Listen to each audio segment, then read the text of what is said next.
It all started about 6 months ago, when Karen moved into the house across the street.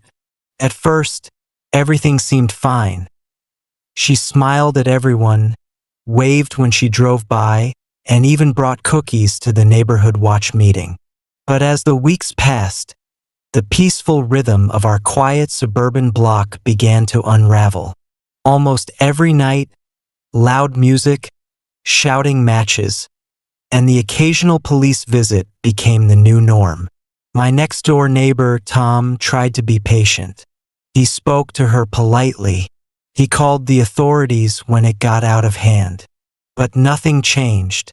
And then one night, after yet another sleepless evening, Tom snapped, and what he did next left the whole neighborhood speechless. At first, we didn't know what Tom was up to. He stopped complaining, stopped calling the cops, and even stopped talking about Karen altogether. It was almost suspiciously quiet on his end. But then the traps started showing up.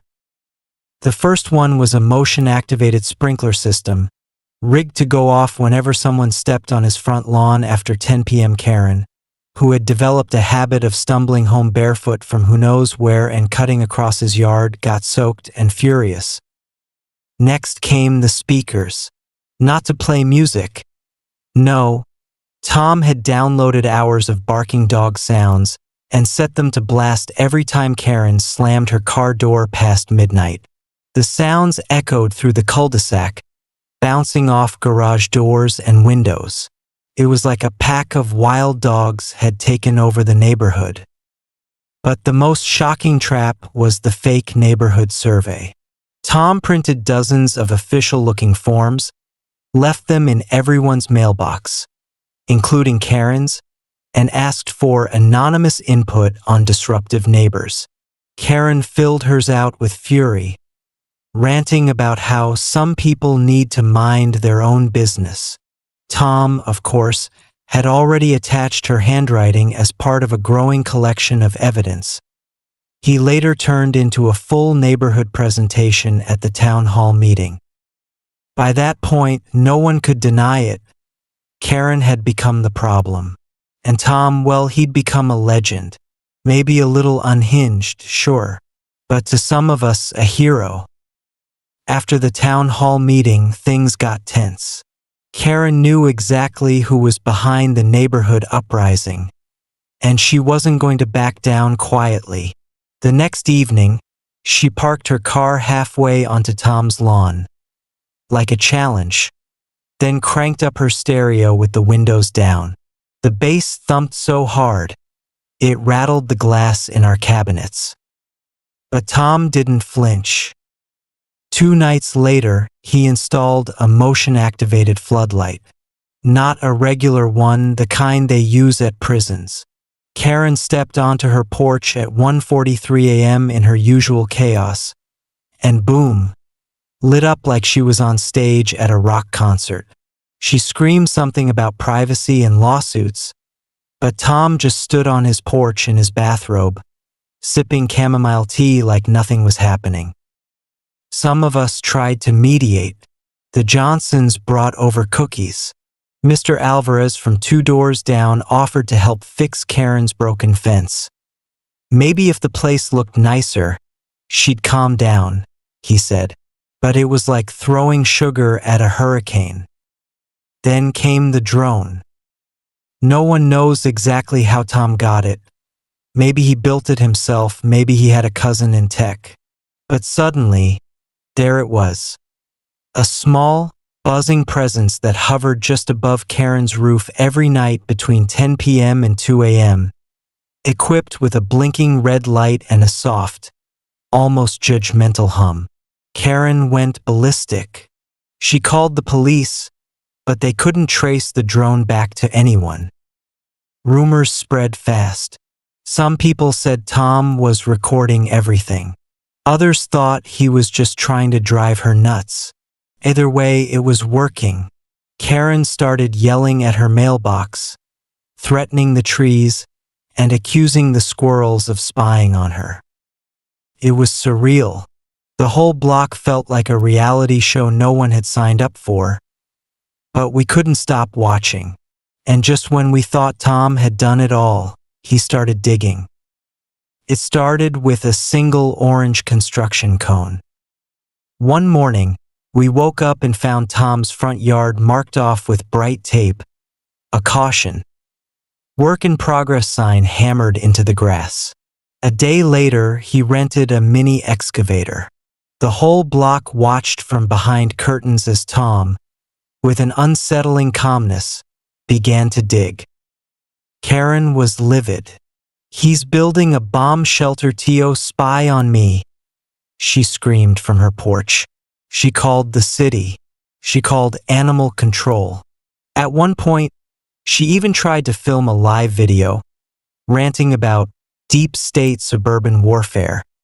But her phone overheated under the afternoon sun and shut off mid-sentence. By the end of the week, the hole in Tom's yard was nearly 6 feet deep and shaped like a perfect rectangle. We thought maybe he was building a koi pond, or a bunker, or a grave. No one dared to ask. Then one night, under the cover of darkness, he filled the hole with mirrors. Hundreds of small, square mirrors, tiled like some kind of suburban art installation. A solar-powered spotlight now lit the pit from above, casting shimmering reflections across the street, right onto Karen's bedroom window. The next morning, Karen wore sunglasses at breakfast. Then came the sign. Right next to the pit, Tom placed a tall wooden board with carefully stenciled words in bold black paint. "Some mirrors don't lie. Some neighbors do." We didn't know what it meant, but Karen sure did. She stormed into the yard, tried to yank the sign out, only to find it cemented into the ground. She stood there, screaming into the air like a banshee at dawn, while Tom sat on his porch, peeling an orange. Slowly, methodically, slice by slice. Something had shifted. Karen was cracking. She started wearing a wide-brimmed hat and talking to herself more loudly than usual. She installed blackout curtains. Her nightly noise dropped off sharply. We even had a few quiet evenings. Felt eerie. But Tom wasn't done. One afternoon, a package arrived at Karen's doorstep. Plain box with no return address. She opened it right there on the porch, and whatever she saw inside made her freeze. No screaming, no rage, just silence. She picked up the box, walked back into her house, and shut the door. We haven't seen her since. For days, Karen's house remained quiet. No music, no shouting, no late-night lights flickering through the blinds. Just silence. We started to wonder if she'd moved out. The trash bins didn't move. The mail piled up. Even the stray cats stopped hanging around her porch. Tom, of course, said nothing. He went about his days trimming hedges, walking his dog, and polishing his front porch swing like he hadn't just outwitted a suburban nemesis. But then one night, about a week after the box, we noticed movement in Karen's window, a single silhouette pacing slowly, back and forth, back and forth. The lights flickered, and for a second, we thought we saw her staring out, directly at Tom's house before the curtains snapped shut. That was the last time anyone saw her. By the end of the month, a moving truck arrived. 2 men packed up boxes in silence. Karen never appeared. The truck rolled away before sunset. Nugodbis. No explanations. Just gone. We debated asking Tom what was in the box. We really did. One night at a neighborhood barbecue, Mr. Alvarez finally broke and asked. Tom looked up from his burger, gave a small smile and said, "Just a mirror, a small one, with a note that said, This is who's really disturbing you. That was it. No more words. He took another bite of his burger and turned back to the game on his phone. A few weeks later, the house across the street sold. A quiet couple moved in. They planted lavender and repainted the shutters a soft blue. The block slowly returned to peace. Barbecues, Halloween decorations, sleepy summer evenings. And Tom? He filled in the hole one shovel at a time, planted roses over it, and built a little bench beside the flower bed.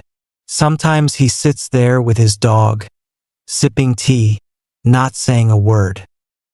But every now and then, when the wind's just right, we think we hear Karen's voice echo faintly in the distance, like a ghost of chaos past. We never asked again, and Tom never had to set another trap.